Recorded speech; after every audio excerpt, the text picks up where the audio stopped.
What's up, guys? Hello to Football Talk here. Our divisional draft and roster review series is underway, and after looking at the NFC North earlier this week, we hop over to the AFC side of things and put the Ravens, Bengals, Browns and Steelers under the microscope. The idea here is to give all 32 NFL teams their spotlight, provide a quick scouting report on every single player that they picked, how I think those fit within the rest of the roster, along with some schematic nuances, and what the selections are individually, and then looking at the full class tells about those respective franchises. At the end of the video, I then rank the draft classes between the four against each other and give a quick recap. Once again, I already put out a big recap of the entire draft and highlighted some undrafted free agents who I think could make an impact early on. You can find those as well as my positional rankings and extensive scouting reports to dive into the skill sets of these newest members of your favorite teams at my page Hello to Football Talk. Link is down below in the video description, along with timestamps for the four teams here. I just want to quickly mention that I did watch about 340 prospects for this draft, and other than specialists, and I can speak on everybody selected from rounds 1 to 5 in an educated fashion, but I'm not going to BS you with generic statements on 2 to 4 guys I didn't watch in each of these videos and read off something about a Division 2 punter or something. So with that out of the way, now let me tell you about the AFC North, the players that they selected, and what it means for the context of their respective roster makeups. First up with the Baltimore Ravens. Not nearly as many total selections as we're used to with them, due to sending a 2nd and 5th rounder to Chicago for Roquan Smith and some other moves that they made, with the last pick here actually only being acquired until shortly before they made it, in exchange for another selection next year already. So just quickly the 6 selections that they did make. First round, 22nd overall, Zay Flowers, wide receiver, Boston College. Didn't pick in the 2nd round, but then the 3rd, 86th overall, Trenton Simpson, linebacker, Clemson. 4th round, 124th overall, Tavius Robinson, edge defender, Ole Miss. 5th round, 157th overall, Kyle Blue Kelly, cornerback, Stanford. 6th round, 199th overall, and I'm really trying to not mess this up, Mali Sala Uma Velaulu, offensive tackle, Oregon. Hopefully I didn't butcher that. And then 7th round, 229th overall, Andrew Voorhees, interior offensive lineman out of USC. So a couple of hours before the Panthers got on the clock and got this draft started, the Lamar Jackson news actually broke, how he received the highest average annual value contract in NFL history, and then the Ravens are up at 22, and they get him another weapon in Zay Flowers, my wide receiver 1 in this class. This is a guy I believe can win on all 3 levels, super shifty off the line to evade press, tons of snaps at Boston College, where he was clearing out space by flying down the field, but he can also decelerate equally well and create separation from defenders having to play on the heels against him. And for a guy at his height, he does have a great feel for positioning his body and attacking the ball in the air, now having added muscle to go up to 183 pounds. Plus, once the ball is in his hands, he has the speed to burn pursuit angles, but can also pull on the brakes and make people miss in the open field. The things he needs to work on are just being more consistent with incorporated ways to manipulating defenders in off coverage and avoiding focus drops, while his height does limit his catch radius to some degree. But as I look at this wide receiver trio now for Baltimore, with him, Odell Beckham Jr., and Rashad Bateman, along with Mark Andrews in a top-mounting offense, I'm just so excited to watch this shift to an explosive aerial attack, but those 3 receivers are pretty much interchangeable in terms of the alignment and the areas that they can win, which makes them really tough to game plan for. Like I said, the Ravens didn't have a 2nd round pick due to the Roquan trade, but then in the 3rd, they actually got another linebacker safety hybrid who many expected to go around early in Trenton Simpson from Clemson.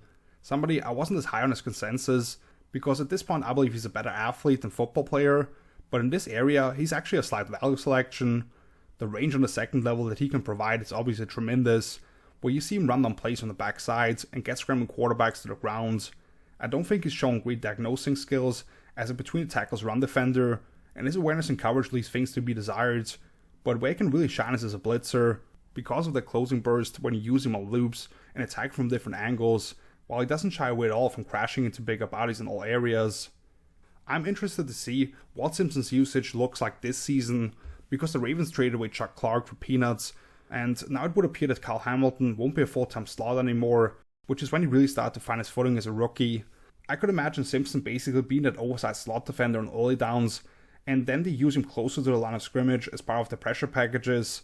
Next season, with Patrick Queen's 50 option declines, this is probably the replacement with a very similar player profile. Tavius Robinson in the 4th I didn't really like as much, because to me, there were so many more interesting edge defenders available at that point. He does make sense in terms of what the Ravens are looking for, as somebody who can play on the edge or as a classic 5 technique with tons of length and strength, being able to control blockers one-on-one and condense in the pocket with power, but he lacks flexibility and short area quickness to provide much outside of that. Just very much a straight line athlete who was pretty productive at Ole Miss because he could lift the arms of blockers off himself once he was able to create momentum. But what I look at him as is a great setup man for different games up front with his power to spike into linemen and create lanes for his teammates such as Simpson, who I just discussed. So for a defensive front that was looking a little thin, I get the idea here. I do absolutely love Kyle Blue Kelly in the 150s, however. Slightly outside my top 10 corners, I thought watching his tape, he was one of the most technically sound and smart press guys I studied. Consistently just being disciplined with staying square, connecting with his hands to widen the release of his man, attaching to the hip pocket, and then playing through the receiver's hands if the ball is even thrown there. Outside of just losing on one long post route, he put on a clinic against USC standout, and now Vikings first round pick Jordan Addison last season. I think the spatial awareness and playmaking skills in zone are impressive, and he's a physical tackler. The two things that kept him from going on day 2 probably, he doesn't have great recovery burst if he does surrender a little bit of separation early on, and he hasn't picked up a pass since September of 2021, I believe. Baltimore did sign Rocky Sin soon after the draft was wrapped up, and they selected a couple of guys in the middle rounds last year, in Jalen Armour-Davis and Brandon Stevens, who will be competing for spots outside and in the slot most likely, but I would not be shocked if Kelly starts midway through the year at least. Mali is what I'm going to call him here, the only player in this draft I'm just incapable of pronouncing in a way that rolls off the tongue, in part just because I got to him very late, but I've also never heard anybody try to actually pronounce his name. I got to him late in the process because I could only watch 2 Oregon linemen at a time, and they had a couple of other guys there that I was watching, but there's some stuff to like here.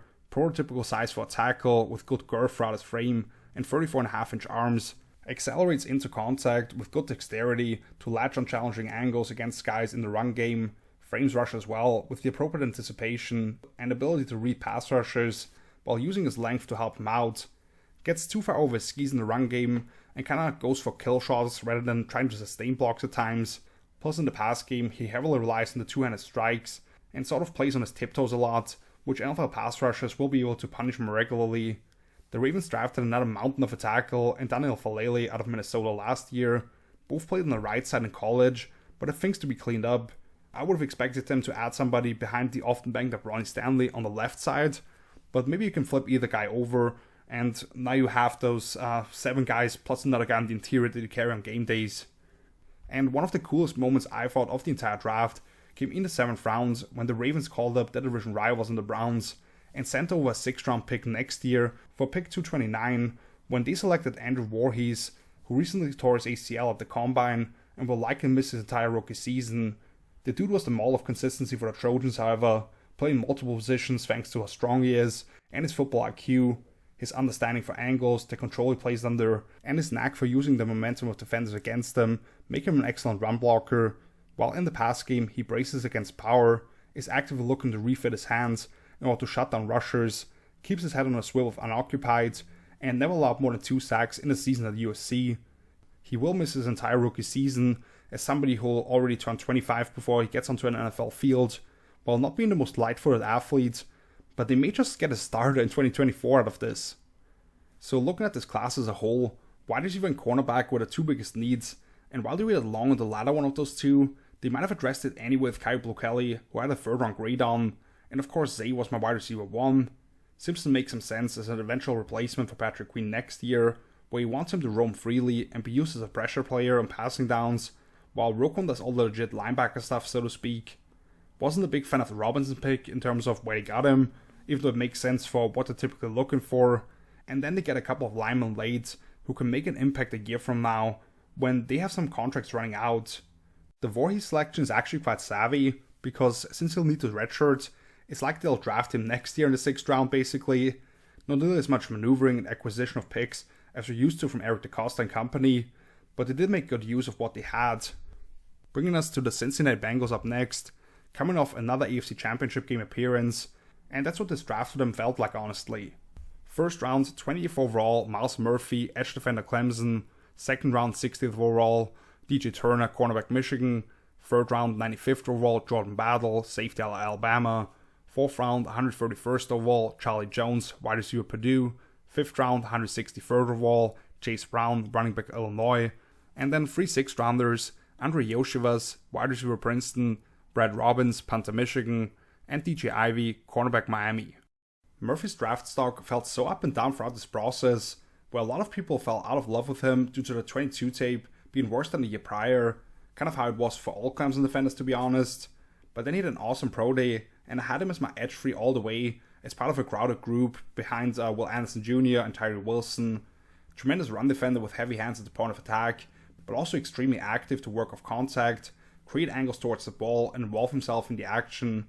As a pass rusher, lots of read and react assignments, but when he was allowed to come from those wider alignments and build up force, he was able to put some tackles on roller skates on speed to power maneuvers.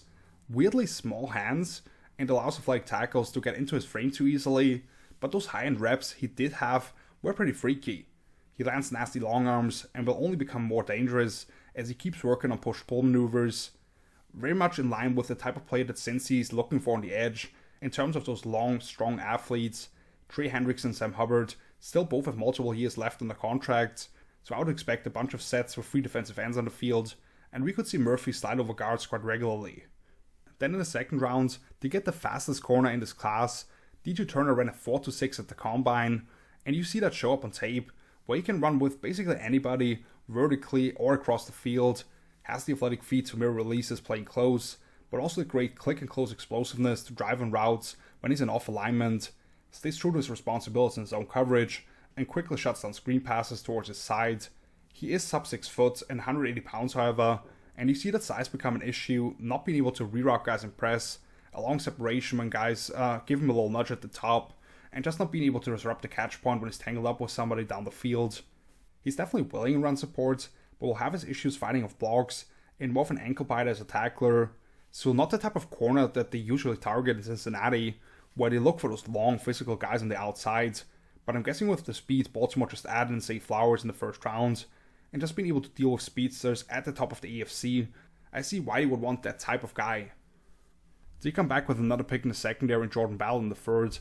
Very different profile of course, not a high-level athlete, but played over 3,000 snaps for Nick Saban's defense, and was tasked with basically any assignment you can imagine in the defensive backfield.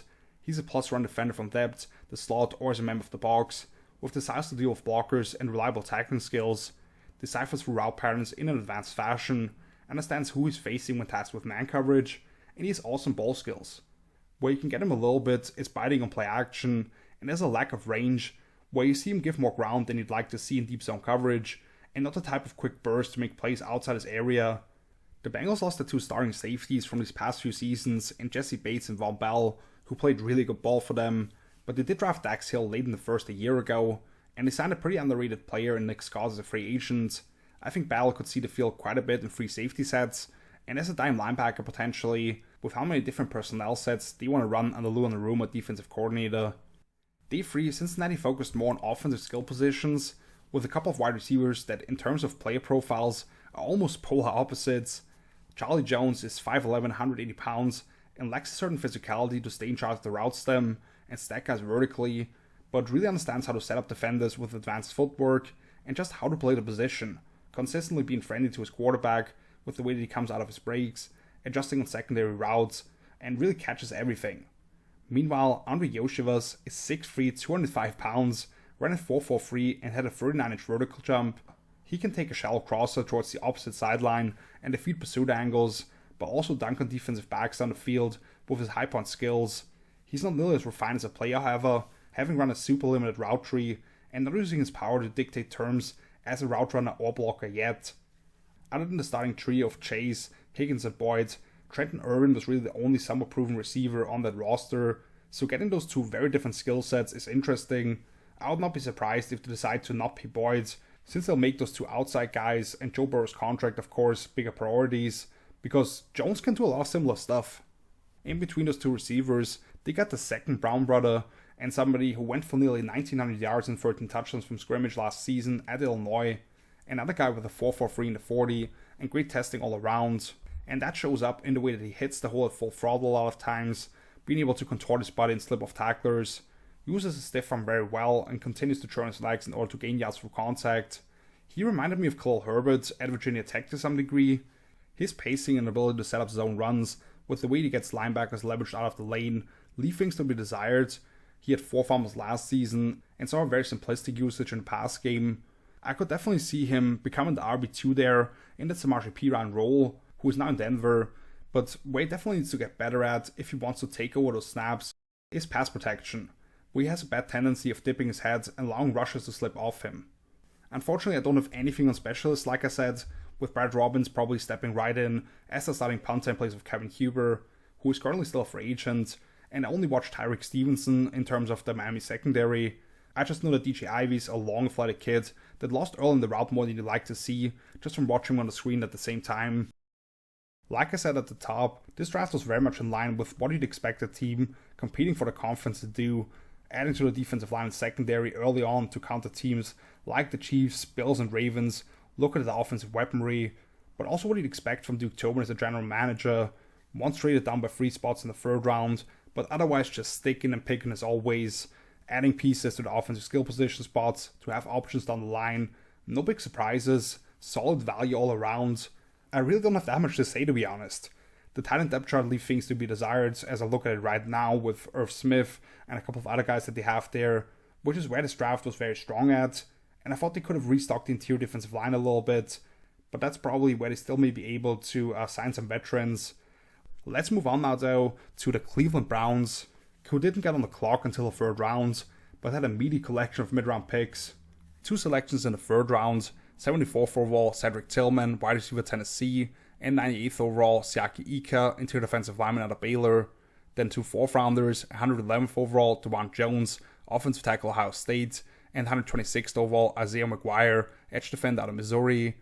2 5th rounders, just 1 pick between those, 140th overall Dorian Thompson-Robinson, quarterback out of UCLA, and then Cameron Mitchell, the cornerback out of Northwestern, and finally 6th round, 190th overall Luke Whippler, interior offensive lineman at Ohio State. Seeing the Browns go wide receiver with the 1st pick was a bit surprising, but I'm guessing this was more so them not expecting Cedric Tillman to make it here, and somewhat going best play available. In a class filled with tiny receivers, this guy is as close to a true X as you're going to find. Physically defeats press coverage with 2-handed swipes, stacks guys vertically when he goes down the field, and then is constantly able to create separation on curl routes, often with a solid push-off at the top and aggressively working back down the ladder. Strong hands in traffic and to run through the catch, efficiently gets up the field, and has pretty impressive start-stop quickness at 6'3", 215 pounds. He won't get by without more advanced footwork to win off the line in the NFL, relying heavily on his physicality in that regard. He lacks that extra gear to attach vertically once he's got the defender on his hip, and he's not going to create those big plays after the catch necessarily. He'll also be asked to be more impactful as a blocker in the Browns' run game, rather than being able to just take plays off pretty much because the ball was going the other way in that Walls offense. Amari Cooper had a very underrated season for Cleveland last year. Darwin Peoples-Jones has had his moments, and they just traded a 2nd rounder for Elijah Moore. But Tillman presents something that they didn't really have yet, as somebody who can shield passes and be the ball winner that Deshaun Watson had in Houston with Nuke Hopkins. The Browns continue that trend of size with the 2nd 3rd rounder, and they did so with one of the most gigantic players in the draft, in Siaki Ika, somebody who ahead of 2022 was looked at as a top 3 defensive tackle, and while he did have a lesser season, he can still be a really good player. 6'3" and 340 plus pounds, strong like a bear to just toss centers and guards aside, can play legit zero technique and own his space in the run game, but also reduce the surface area and crash through the shoulder of blockers and lateral schemes.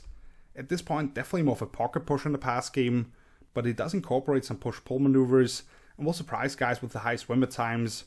Only his 32.5-inch arms, missed too many tackles last season, and lacks any type of secondary rush maneuvers at this point, but as a 2-down player, he definitely still has some value.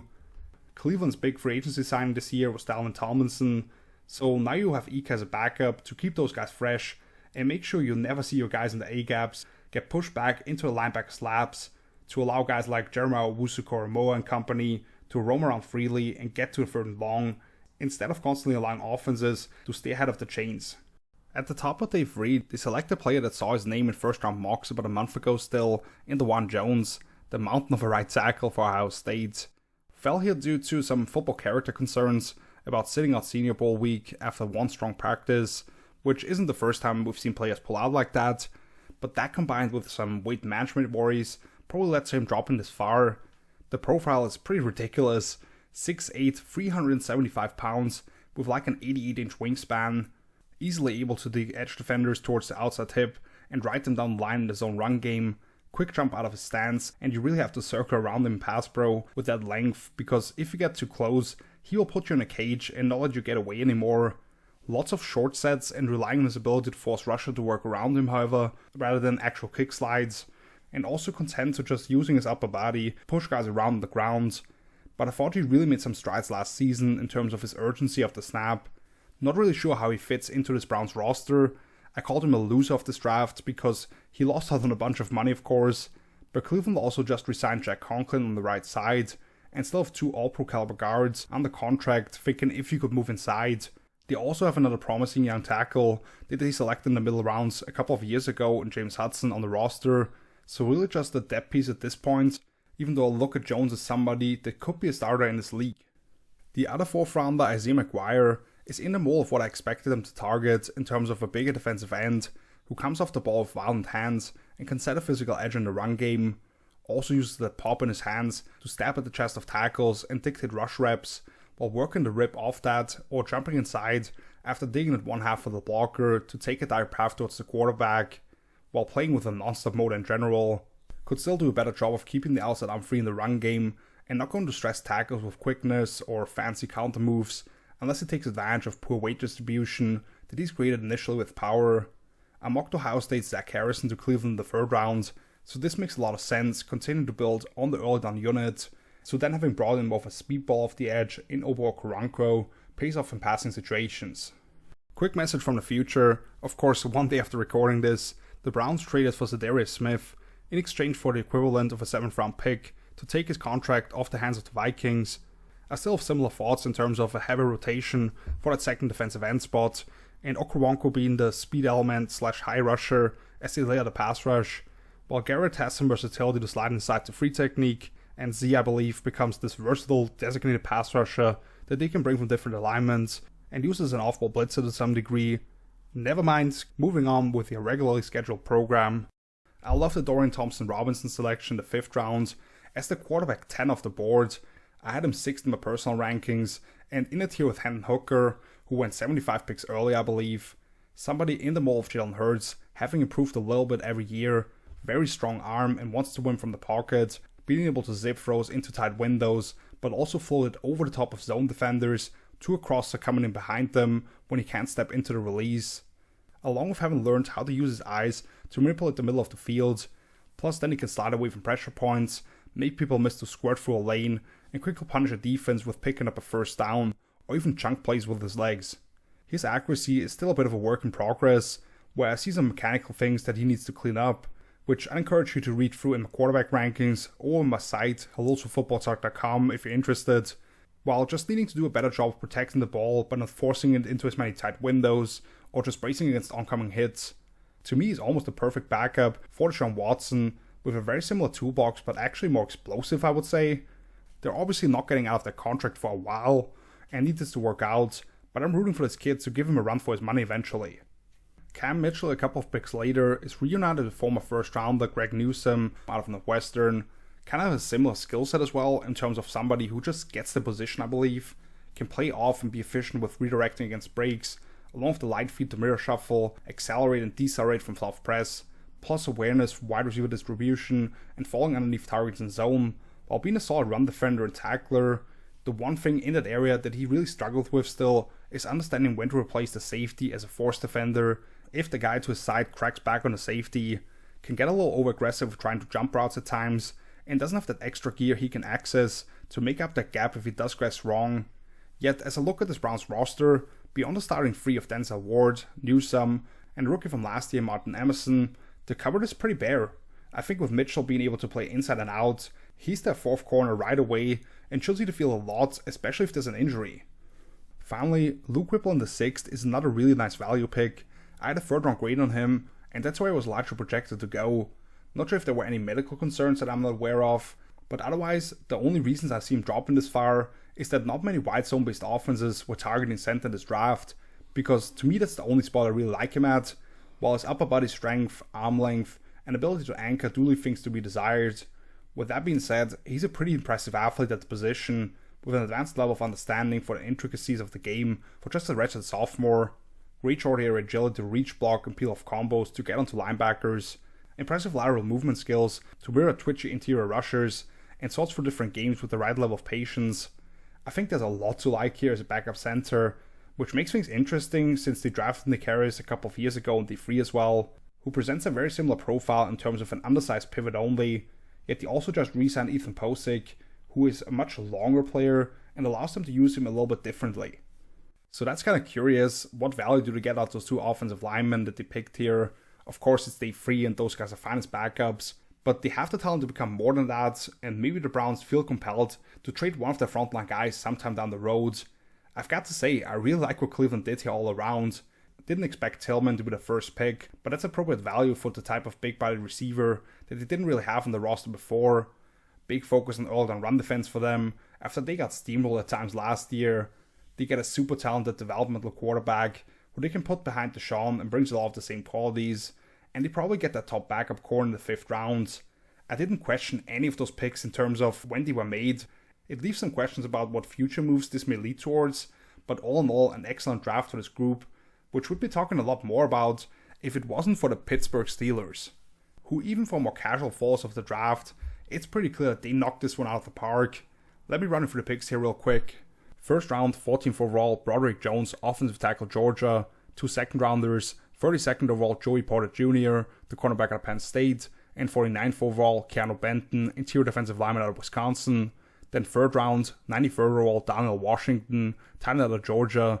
4th round, 132nd overall, Nick Herbig, edge defender / linebacker out of Wisconsin. And then 2 7th rounders, 241st overall, Corey Trice Jr., cornerback Purdue, and then 10 picks later, Spencer Anderson, interior offensive lineman out of Maryland. So first up, they gave up pick 120 in order to move up 3 spots to 14th overall with the Patriots to secure the final one of the 4 tackles that I and many others consider to be part of the top tier in Broderick Jones. They did so assuming the Jets were going O-line, which those guys seemed offended for everybody assuming that they get sniped here, but I'd be betting some money that that's what happened. For Jones, he was my OT too, but it was a very close knitted group, which he has the athletic skills and violent mindsets to emerge as the best of the bunch. You see him toss edge defenders heading towards the sideline on the front side of zone concepts, his eyes up on more vertical combos, without much of an issue securing second level defenders, and then when he gets on the perimeter on screens or crack toss plays, those smaller guys get out of the way of him because they don't want that business. Also having the top mark in the 40 among all offensive linemen at the combine this year at a 4.97. Has plenty of pop in his hands and the athletic lower half to mirror rushers, as well as regularly riding them off track even if his technique isn't perfect, which is why he allowed just 1 sack and 9 out of total pressures across 470 pass blocking snaps last season. His first one as a full-time starter, by the way. Too often in 2022, you'd see Jones drop his eyes when initiating contact in both facets of the game, and defenders were able to pull off him. Plus, in pass pro, he has to clean up his hand usage and waist distribution a little bit. I think Pittsburgh was smart to realize the urgency to trade up for this guy and locked on the blind side, which has been an issue spot since Alejandro Villanueva left, and Denwood Jr. has felt like a replacement level guy all along. They come back at the top of day 2, and despite feeling a dozen trade calls reportedly, for the pick they got back for Chase Claypool at last year's trade deadline, which looks even better now, they stuck there and picked a guy that was regularly mocked to them at 17th overall, in the son of former perennial All-Pro outside linebacker Joey Porter. Jr. is an insanely long press outside corner with 34-inch arms, who can crowd receivers at the line and dictate route stems, but also redirects forward when playing off better than you expect. And with his height and wingspan, you're going to have a tough time throwing the ball over his head in cover 2. Uses those long branches to keep blockers at bay in the run game, and his speed to run down plays across the field shows up on multiple occasions throughout his tape. Does get turned around more regularly than you'd like to see, and he could draw more flags with a grabby playstyle at the next level, while not being overly eager to get involved against the run.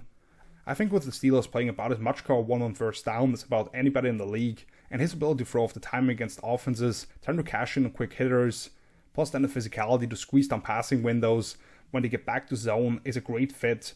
Pittsburgh did sign all-time veteran Patrick Peterson on basically a 1+1 deal, but they really didn't have anybody else in terms of young, promising corners on that roster before the draft, so this is outstanding for them.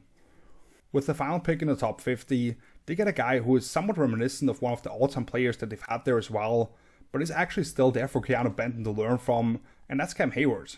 Obviously not as technically proficient at this stage, but really strong in his core and upper half, where his wrestling background really shows up in the way that he can anchor and hold his ground in the run game, yet his initial quickness and leverage also allow him to create penetration as well. His pass rush arsenal isn't overly diverse yet, because he didn't get a ton of chances to show it off at Wisconsin, but he can work the depth of the pocket with power, and as we saw during Senior Bowl week, he has enough twitch and flexibility to cross-face guards.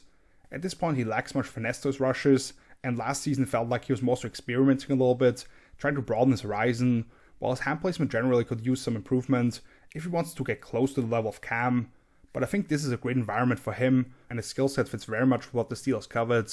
They did resign Larry Ogunjobi and drafted Marvin Leal in the 3rd round last year, both better suited as slashers, but Benton can jump straight in if they want to use him as more of a shade nose, who they can kick out all the way to a 5 and create issues rushing from different alignments and setting up pressure packages. Just an awesome fit. With the final day 2 pick, they take a bit of a gamble here, but one that absolutely seems worth it. Daniel Washington saw his name at the end of the 1st round mocks, regularly until about a month ago. Some concerns arose about his medical situation, and considering he's 6'7", 265 pounds, and defenders will largely revert to going low on him, you have to be worried about potential injuries in the future. That's my one big concern as well, but I'm equally worried about the guys trying to tackle him getting hurt as they bounce off his legs. The physical profile is ridiculous at that size, with the largest wingspan for a tight end in combine history at 83 3/4 inches, running a 4.64. Not the most technically sound blocker, but the natural power just jumps off the screen, and you love what he can bring snatching up bodies on the move, can pull away from trailing linebackers down the seams, and his plus burst out of his breaks, along with the enormous catch radius and huge pauses he could catches before he turns into a monster truck after the catch, who can rumble through or hurdle over tacklers. The Steelers already have easily a top 10 tight end in the league in Pat Freiermuth. Zach Gentry is a solid number 2 as a blocker, and they drafted Cam Hayward's little brother Connor late last year, who brings a versatile skill set to line up all over the formation, so they didn't need Washington, but if he can stay healthy, you get a guy who can be a weapon, blocking for those wide receivers in the screen and sweep game, a monster in the red zone potentially, and somebody creating easy offense, catching the ball in slide routes and such off the play action game.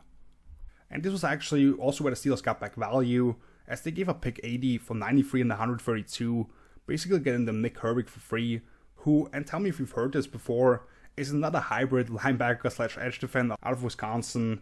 The reason he probably made it this far is that the NFL is somewhat wary by now of guys like Zach Barr and others coming in, but the Steelers probably felt pretty confident about grabbing another one, considering they hit the jackpot with TJ Watt.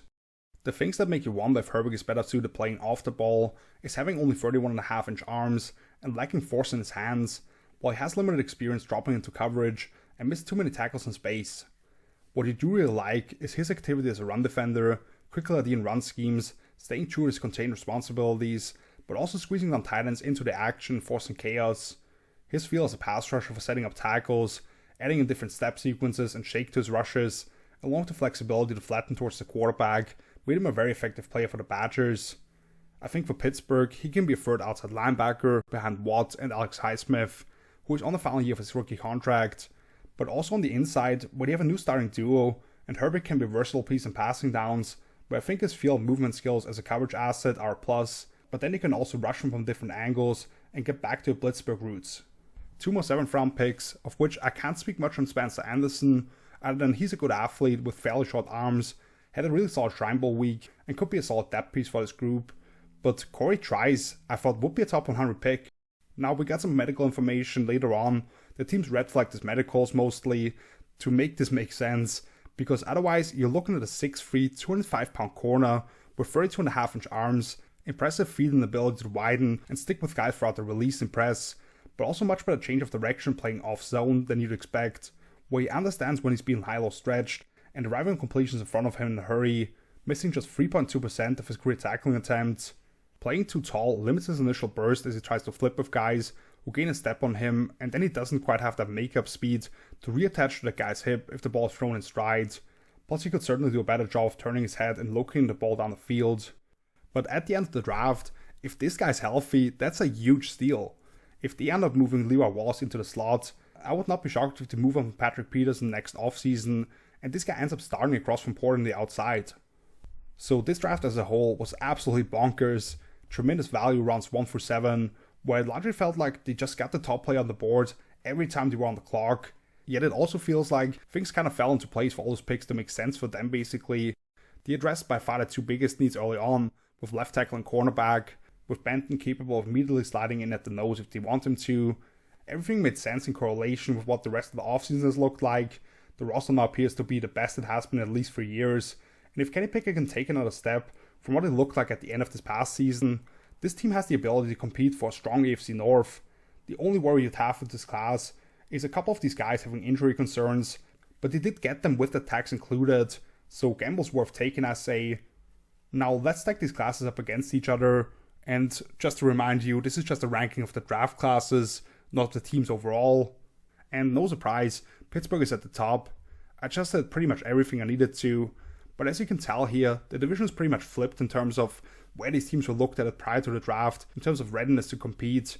And while I wasn't a huge Kenny Pickett fan because of the quarterback talent that they have in the division, once Joe Burrow gets locked up contractually, you have potentially the 3 biggest deals in the entire NFL, compared to Pittsburgh being on the rookie clock. And if they keep adding talent like this, they'll stir up that pot going forward. Browns at 2, once again, probably at the top of most divisions, taking the resources available into account and evaluating how to maximize those. The theme with them wasn't really addressing big areas of need, since I wouldn't say that they had that many, but it not only insulates them for injuries to the top guys, but it could also give them some options down the line of moving on to younger players and helping themselves out cap-wise, since they are locked into the Watson deal in a way where they wouldn't even have the ability to make a switch for at least 3 or 4 more years because of the massive guarantees. Yet even at quarterback, they got a very promising player with a similar profile to Deshaun in DTR all the way in the 5th round. And then it's a tie between the Ravens and Bengals.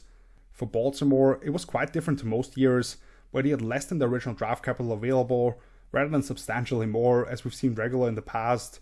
And they also chose a stick and pick principle, where they got my wide receiver 1 Zay Flowers, a run-hit linebacker to eventually replace Patrick Queen probably, a straight line edge/D lineman in their molds, a 5th round corner in Kai Blue Kelly, who I absolutely love, and then a couple of promising offensive linemen who give them options in 2024.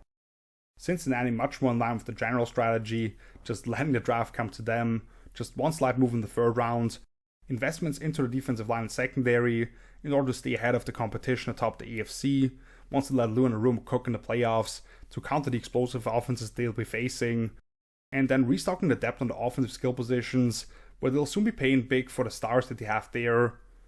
Still, both of these at least average in terms of league-wide drafts, so just a really strong division, and we'll get to another one of these early on next week with the NFC East.